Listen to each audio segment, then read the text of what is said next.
Here's why landlords aren't always the bad guys and why that matters. Ultimately, most landlords are just trying to have a safe investment and provide good housing for people. Yes, there are some slum landlords and there are some corporate giants where you're just a number on a spreadsheet, but the vast majority of them are just trying to earn an honest buck. They own less than 10 properties. They have chosen that as a way of subsidizing their income. They probably work a 9 to 5. They're not multimillionaires rolling in it.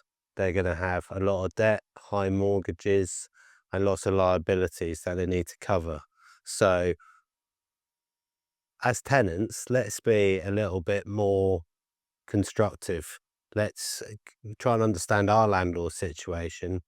What I hear from tenants all the time is my situation, my needs, my costs, my difficulties, my issues. Well, let's take the opportunity to understand our landlords' ones as well. And then we can find probably a solution. What would you say are 3 key things that I need to know as a landlord? Yeah. So main things you need to know is the legislation. There's 187 bits of legislation. Last time I checked in with someone who actually keeps count of that sort of thing. You need to be at least familiar with what parts of that affect you. Secondly, you need to be familiar with what's coming down the road with this new renters' rights bill, as it's being termed, and what changes are coming with that, when you can expect those changes. And also, you need to know what your responsibilities are from compliance and safety point of view.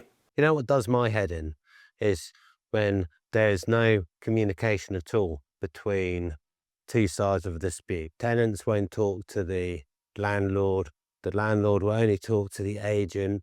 At no point does the agent go, let's all get round the table together and find a resolution. Lots of landlords want to have a positive relationship with their tenants. They feel they can't because everything has to go through the agent.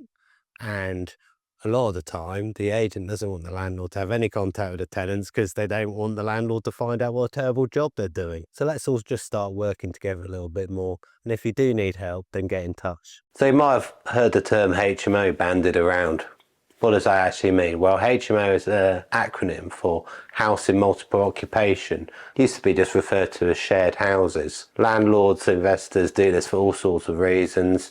Mainly it's just to get the most bang for their buck out of the square footage of a residential letting investment. Tenants, it's a more affordable way of living. Maybe they just want to be a company. So if you're thinking about going into the HMO market, or perhaps you're tenant applicant looking to move into HMO, get in touch with me and I'll get the ugly bag of snakes and lay it out straight for you. What asset class out there in the property industry right now would you say is probably the most undervalued? The most undervalued, I would say, is probably things like care homes and social housing. With things like social housing, it's almost guaranteed money.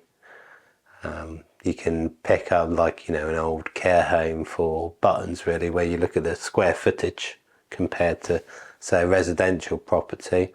Yeah, there's different nuances, intricacies and risk associated with that sort of investment, but they can be very lucrative. I mean, I personally don't know anyone who owns a care home that is skint. If you've got a property in Norwich and you need advice regarding anything, whether that is sales, lettings, or perhaps you've got a dispute that needs some mediation, then get in touch and I'll be happy to help.